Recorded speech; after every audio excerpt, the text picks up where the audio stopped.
A continuación, Petróleo y Desarrollo.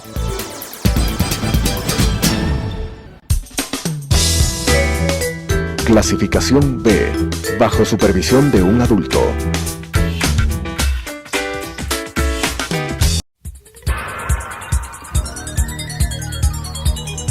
Las opiniones vertidas en este espacio por la producción y dirección del programa son de exclusiva responsabilidad de sus autores y de quienes intervienen en ellos.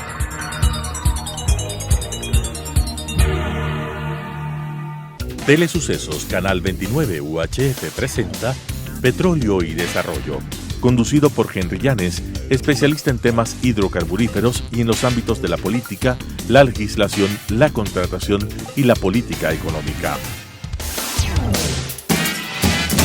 Petróleo y Desarrollo. Saludos cordiales a la audiencia. Estamos en un nuevo programa de Petróleo y Desarrollo y hemos invitado para este programa al ingeniero Jorge Luis Hidalgo. Él es un ingeniero mecánico graduado en la Escuela Politécnica del Ejército en la ESPE y luego ha realizado estudios de un MBA en Barcelona, España. Dentro de la misma especialidad, él es un experto en proyectos energéticos, sobre todo en gas natural, y también lo que tiene que ver con proyectos eléctricos, ¿no? Yo diría que es un consultor, un emprendedor dentro de estos tipos de actividades económicas que son muy importantes para la sociedad y para el Estado. Estimado Jorge Luis, un gusto que esté con nosotros, bienvenido. Saludos, estimado Henry, y saludos también a sus valiosos televidentes. Además, ser invitado de alguien que conoce del sector energético y que ha trabajado muchos años en el sector como usted, pues es siempre un gusto. Así que estoy encantado de estar acá. Muchas gracias. Para mí también un honor que esté con nosotros en este diálogo que lo vamos a hacer de una manera muy positiva y muy propositiva para que el país tenga una correcta información de lo que tratamos en este programa. Vamos a iniciar con una fotografía que la subió usted también a las redes sociales, sobre todo a la Quinta Coalición Petrolera, y también la subió el doctor Boris Sabat. Ahí está. Como esa fotografía, querida audiencia, es lo que sucede en la región amazónica desde los años 70. De manera que yo diría que son 50 años de que todos los días, las 24 horas del día, los 7 días de la semana y los 365 días del año, vemos en la Amazonía esa fotografía, esa imagen que se produce en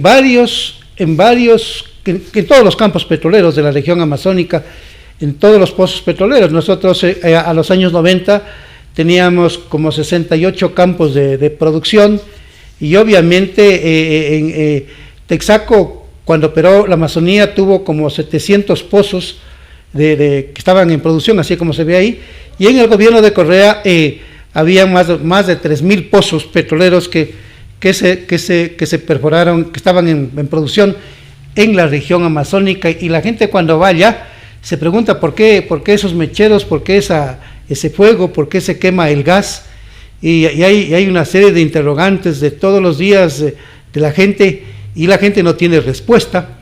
Y por último hay una acción legal emprendida en las cortes de la provincia de Sucumbíos, y entonces para hablar de este tema que es tan importante y que nadie va a aceptar, de que allí se quema el dinero, prácticamente la riqueza de este país, lo hemos invitado, como digo, al ingeniero Jorge Luis Hidalgo. Estimado Jorge, cuéntele a la audiencia de lo que viene sucediendo en la Amazonía con la quema del gas en los pozos petroleros, que la gente en la Amazonía lo llama los mecheros, ¿no? Esos mecheros que generan gases, y que yo alguna vez lo escuché a un ex asesor del gobierno de Chile, de Salvador Allende, a un prestigioso economista que lamentablemente ya no está con nosotros. Me refiero al doctor Sierra.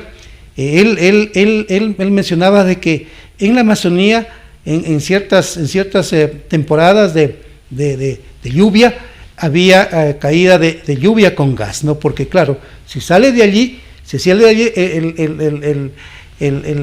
el residuo de lo que se quema, el gas, entonces hay esa combinación en la atmósfera y hay esa contaminación, así que aparte de eso que daña el ambiente, es mucho dinero de lo que se desperdicia, de lo que prácticamente se arroja al fuego en cada uno de los pozos petroleros. ¿Qué le podemos decir, Jorge Luis, sobre esta temática? Bienvenido nuevamente.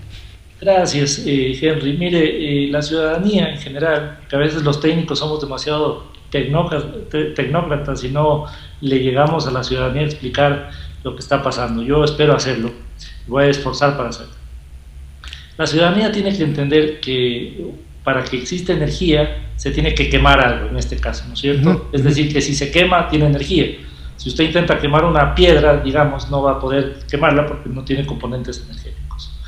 Entonces, primera cosa que tiene que saber es que cuando ven mecheros, cuando ven estos mecheros por todo el oriente ecuatoriano, se está quemando energía, primera cosa. Lo segundo es que tenemos que mencionarle a la ciudadanía los tres grandes desafíos que existen a partir del gas que se quema. El primero es, y el más importante para mí, es la afectación que le estamos generando a la población, a las comunidades alrededor. Y le hago una pregunta a la ciudadanía: oiga, ¿a usted le gustaría vivir al lado de un mechero? Primera cosa, y que sus hijos jueguen al lado de un mechero. Entonces hay que entenderle a la población y que es justo el reclamo de ellos. Lo segundo es que estamos afectando al ambiente terriblemente. Según el Banco Mundial, en un estudio que hizo con satélites, resulta que el Ecuador quema más de 110 millones de pies cúbicos día de gas. Y este valor, para que la ciudadanía nos comprenda, más de 110 millones de pies cúbicos diariamente. Diarios. Es lo que se quema, ¿no? Para que la ciudadanía nos comprenda la magnitud que enorme. Significa él. Claro. Quemamos más gas que Qatar, que produce mucho más petróleo que nosotros, más que Brasil, y una cifra similar a Canadá. Entonces, eso es sumamente alarmante. Y lo tercero, que es ya el tema económico, el país pierde enormes cantidades de dinero, porque ese gas tiene propano y butano, que significaría producir GLP local. Así es. Tiene gasolinas naturales, como usted sabe, Henry, son muy ricas en valor, muy apreciadas, y tiene metano, que además se puede industrializar, captar y utilizar. Pero paradójicamente en el país, en este mismo país, resulta que importamos 92% de GLP y 83% de diésel. Yeah. Hay algunos cálculos, y lo toman de alguna forma, que es 72-75% de importación de GLP, pero sigue siendo alarmante. Entonces, sí, ahí me quedo con Luis. Sí, hay un estudio bien hecho del economista, él es Osvaldo Erazo, él es secretario de la CANDEP, de la Cámara de Distribuidores de Combustibles del Ecuador. Él menciona de que en GLP el Ecuador importa anualmente, en los últimos años, gobierno de Correa, gobierno de Moreno, el 88% de la demanda nacional es importado. ¿Ya? En diésel, los expuso él, esos datos en Flaxo, en diésel más o menos es el 75% de lo que se importa para abastecer el mercado nacional, y en gasolinas más del 60%. Pero mire Jorge Luis, lo que usted nos está diciendo, ¿no? O sea, el Ecuador, envuelto en una enorme pobreza, más del 60%, cerca del 70% de pobreza en el Ecuador, nos damos el lujo de quemar el gas, un gas asociado que surge, que se explota conjuntamente con el petróleo, o que emerge en el proceso de extracción del crudo, que emerge simultáneamente petróleo y gas, por eso se llama gas asociado al petróleo. Diariamente, queridas amigas, queridos amigos, 110 millones de pies cúbicos se queman diariamente en la región amazónica, según estudios del Banco Mundial, como lo menciona el ingeniero Jorge Luis Hidalgo. Mire, cómo, o sea, en términos racionales de conciencia, ¿cómo explicar esto? ¿Por qué quemar el gas para importar gas? O sea, no hay explicación. Y mire que usted lo que usted dice, es un gas que tiene ricas propiedades, al mismo tiempo butano y propano, que es las propiedades que tiene que reunir el gas para poder usarlos en todos los domicilios, restaurantes en el Ecuador, porque ese tipo de composición, con ese tipo de propiedades, es que se puede utilizar el gas para la cocción de los alimentos, ¿no? Es un gas que tiene esas propiedades, así que por eso es que en Shushufindi, sí me gustaría que usted lo mencione. Yo no sé cuánto es lo que se procesa hoy en día, no estoy actualizado de los datos, pero en Shushufindi es una empresa que, digamos, es una planta de refinación que se la construyó, que se la diseñó, y se la construyó justamente para procesar el gas en la región amazónica. Perdónela esta interrupción, pero no lo voy a interrumpir, entonces que para usted que continúe haciendo toda una configuración, una exposición integral, global, total, de lo que pasa con el gas en la región amazónica, y cuál es la propuesta suya para dejar de botar dinero de esa manera. Gracias, Henry, pero la ciudadanía que no conoce de esto debe pensar que nosotros bajamos del cielo y tenemos unas tecnologías únicas en el mundo. Oigan, estas tecnologías vienen desde 1985 en Ecuador. Fíjese usted que en 1985 se instalan estos equipos en Shushufindi para captar gas asociado y captar justamente propano y butano. Funciona desde 1985. Y creo que están captando 15 millones de pies cúbicos, pero el mismo campo de Shushufindi tiene más gas que no ha sido captado para procesamiento y para producir más GLP. En ese momento, yo me imagino, como ahora recién, alguien, ya me voy a referir a una ex autoridad, alguien nos convenció de que era mejor importar, y hoy importamos 83, 90, 92% de GLP. Sí, esa pregunta le voy a dejar para después, una vez que veamos Amistad, le quiero hacer esa pregunta a la que usted está refiriéndose. Por supuesto, y además, querido Henry, el tema es un poco más grave y hay que verle más amplio. Resulta que no solo hay gas en los mecheros del oriente, sino también en las refinerías, las Esmeraldas, por ejemplo. Sí. Y resulta que además, porque el gas natural puede venir como gas natural puro, digamos, y el otro que es gas natural asociado, que es el del oriente. Pero también hay que referirse al gas del Golfo. Fíjese usted que nos quisieron convencer de que el Ecuador no tenía reservas, incluso hay por ahí un mensaje de redes sociales que una ex autoridad decía que hay 1.500 barriles de reservas probables. Imagínese usted. Y resulta que la verdad es que hay 23 millones de barriles equivalentes de petróleo en gas, de reservas probadas, certificadas por Ryder Scott y no desarrolladas. Ahí nos estamos refiriendo al gas del Golfo de Guayaquil, ¿no es cierto? Exactamente, el gas del Golfo de Guayaquil.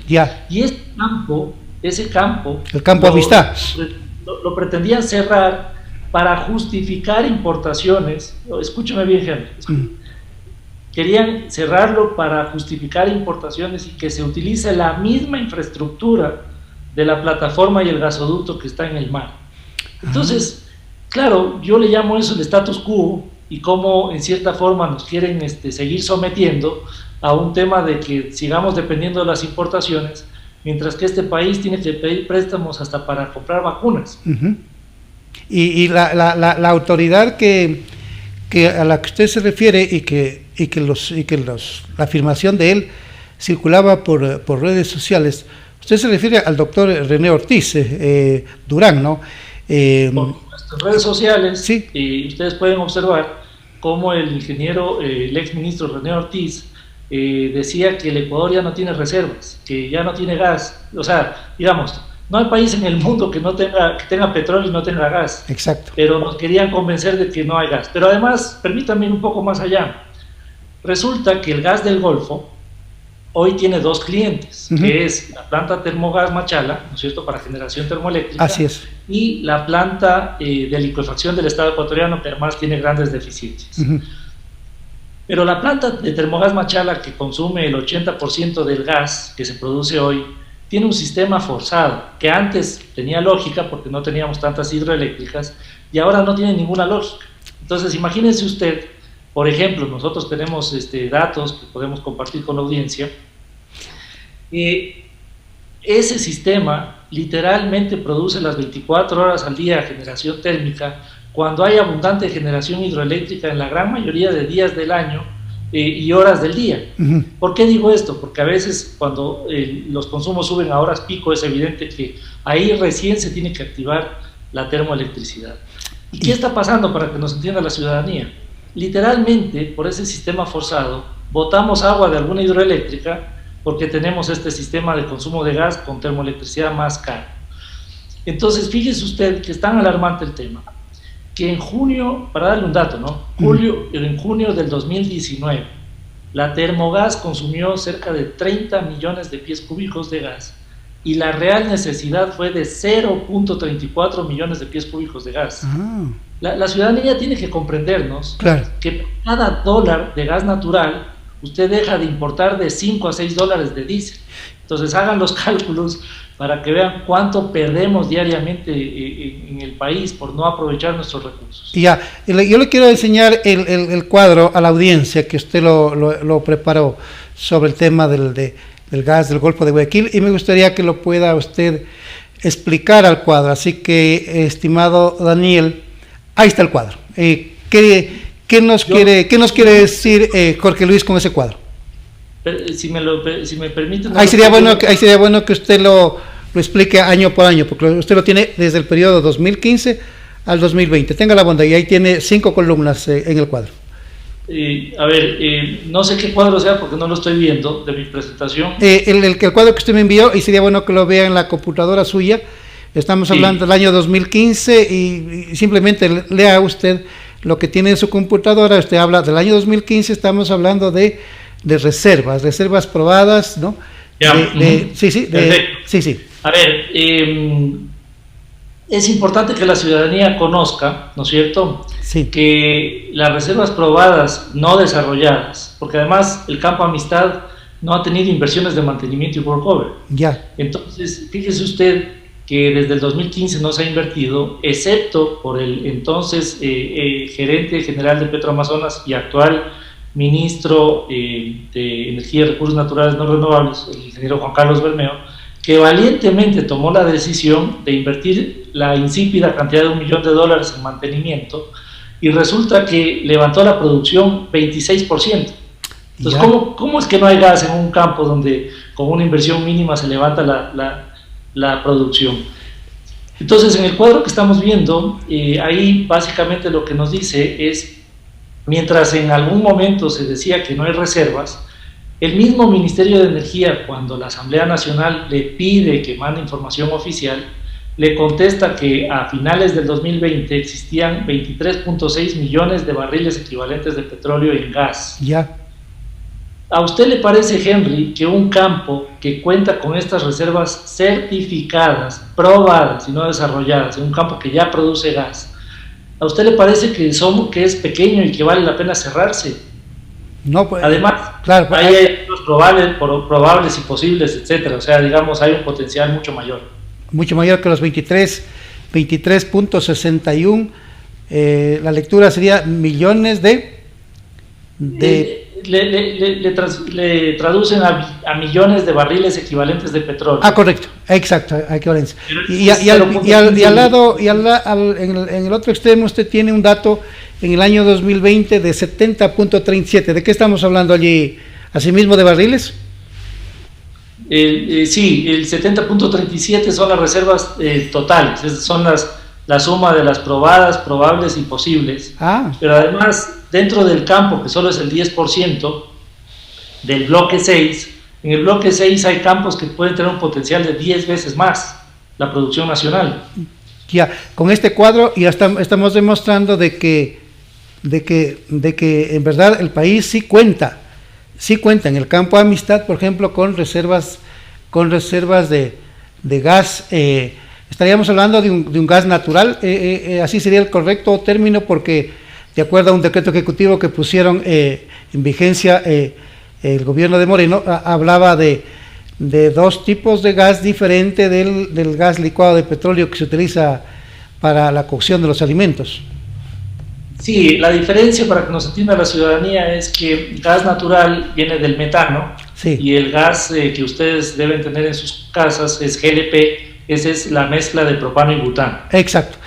Con lo cual, salgamos del cuadro, mi querido Daniel. Entonces, volvamos al inicio de la entrevista, ¿no? Yo le pregunté, querido Jorge Luis, sobre la región amazónica, para después concentrarnos nuevamente en el campo de Amistad. La propuesta concreta, ¿cuál sería? ¿Cree usted que hace falta una reforma a la ley de hidrocarburos? ¿Hace falta incluir allí un marco jurídico para obligarle al gobierno nacional que al cabo de 6 meses o al cabo de un año? Yo creo que no, de un año no, podría ser de 6 meses que se puede implementar una propuesta para, yo no sé si comprometerlos a los GAD, por ejemplo, ahí en el caso de Orellana, al municipio de Orellana, al Consejo Provincial de Orellana, también se podría hacer lo mismo con Sucumbíos y con Napo, y a lo mejor Pastaza, pero bueno, pues nos podríamos quedar en principio con Orellana y con Sucumbíos. ¿Cree que hace falta una reforma a la ley de hidrocarburos? ¿Y cómo le ve usted si, por ejemplo, los gas entran a ser accionistas, no operadores, porque ellos conocen, sí creo que conocen el petróleo, conocen la gasolina, pero a que ellos se hagan cargo de una planta industrial para industrializar el gas natural, no creo que es la vía, pero sí podrían ser socios, y esa sociedad de los gas, conjuntamente con Petroecuador y una operadora, se podría implementar un proyecto que podría ser un proyecto viable y que se lo podría adjudicar, digo usted, por 25 o 30 años. Entonces yo lo que creo es que allí habría que incorporar una disposición legal a efectos de generar entonces las condiciones jurídicas, ¿no? Y como digo, ponerle una transitoria al gobierno que al cabo de 6 meses podría estar licitando un proyecto como estos, ¿no? Y que no se va a demorar más allá de 2 años. ¿Cómo le ve, querido amigo?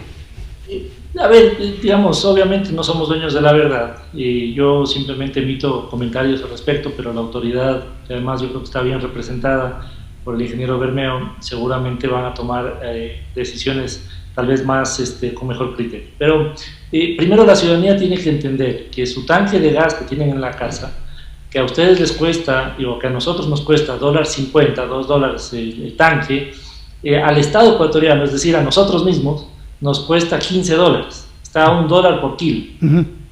Segundo, técnicamente lo que hay que hacer con ese gas es quitarle las impurezas como CO2, quitarle o captar, digamos, aprovechar gasolinas naturales, después captar propano y butano para almacenarlo como GLP, y después captar metano también para comprimirlo o licuarlo y después poderlo manejar. Fíjese, Henry, que nosotros importamos increíblemente hasta coque petrolero. ¿Cuál es el coque petrolero? CO2. CO2 que además para la industrialización de ese gas hay que captarlo, y que es rico para utilización, por ejemplo, de aplicaciones como el cemento, las cerámicas, etc. Ahora, ¿qué hay que hacer? Para nuestro criterio, lo que pensamos que es la mejor vía es que salga a subasta ese gas, pero primero hay que quitarnos de la cabeza que ese gas no vale nada. Ese gas es valioso, y el Estado ecuatoriano tiene que recibir beneficio de ese gas, y como pensamos que hoy no hay, digamos, recursos, ¿no es cierto?, para invertir de parte del Estado, me parece que es un rol que debe cumplir la empresa privada, y nosotros tenemos interés, obviamente, a riesgo 100% privado, invertir en parte, digamos, de este gas valioso, que además, como hay tanto gas, deben haber varios actores, no debe ser un monopolio de alguien, es decir, tienen que entrar varios actores a tratar ese gas, industrializarlo y que se dé prioridad a la producción nacional. Ahora, una cosa importante, nos venden la idea de que el gas, por ejemplo, natural desde Estados Unidos es más barato, y a lo mejor en algunas condiciones sí es más barato entre producción y producción, pero para traer ese gas al Ecuador, usted tiene más pasos en la cadena de valor, como transporte, un barco metanero, como licuefacción, como regasificación, etc., que hace que el gas importado sea de 30 a 40% más costoso que el gas nacional. Entonces, yo lo que les decía a algunos amigos técnicos, y que usted me va a entender, Henry, yo le puedo asegurar que invertir, por ejemplo, en Campo Amistad es más rentable que invertir en el ITT. ¿Por qué? Porque pese a que hay más riesgos y la producción es menor, resulta que como el país exporta petróleo pero importa derivados y además son costosos en la importación, yo le puedo demostrar que es más rentable Campo Amistad, porque de cada dólar de gas que nosotros hacemos localmente, dejamos de importar de 5 a 6 dólares. Entonces, me atrevo a sugerir que esto debería ser vía subasta y que entre el sector privado a esto. Ahora, los GATS, me parece, no han habido muchas empresas exitosas donde los GATS son accionistas, pero los GATS definitivamente deberían aprovechar el beneficio económico de esto para que entren recursos también a sus municipios y a sus mandatos. Entonces ese sería más o menos nuestro criterio. Y ya, sí, ahí dejémoslo, querido Jorge Luis. Yo le voy a invitar a un segundo programa a usted para ir afinando la propuesta, pero ya me deja un material para hacerlo llegar a la Comisión de Biodiversidad y Recursos Naturales de la Asamblea Nacional, a efectos de que ellos procesen esta información y lo puedan invitar a usted y los puedan invitar a los GATS de la región amazónica, porque algo tenemos que hacer. O sea, no podemos quedarnos aquí dormidos, sentados en una silla, sino algo tenemos que hacer, y ese algo que tenemos que hacer tiene que ser de manera creativa, con visión, ya con inteligencia y con eficiencia, ¿no? Lo dejo ahí, estimado José Luis. Muchas gracias por estar en este programa. Su despedida, estimado amigo, muy concreto. Nada más para terminar, que es una parte importante, estimado Henry, es que además el Ecuador no parecería ser que hay un divorcio entre el sector petrolero y el sector de electricidad. Fíjese usted que paralelamente el Ecuador desperdicia enormes recursos de hidroelectricidad porque no tiene dónde colocarlo. Entonces, además, a los campos petroleros hay que conectarlos a la red nacional eléctrica y que el gas sea industrializado, almacenado, y que utilicemos de forma inteligente la termogeneración por momentos, es decir, cuando realmente por despacho económico se necesite. Entonces, decirle básicamente a la audiencia que se involucre en estos temas, que conozca estos temas, que interactúe sobre esto, porque hoy por hoy el país requiere de que seamos disruptivos en soluciones para sacarle adelante en temas económicos, y estas son oportunidades que, por ejemplo, harían que entren recursos frescos sin inversión alguna. Muy bien, excelente. Gracias, estimado Jorge Luis. Estaremos, como digo, conversando en una próxima ocasión. Muy amable. Las opiniones vertidas en este espacio por la producción y dirección del programa son de exclusiva responsabilidad de sus autores y de quienes intervienen en ellos.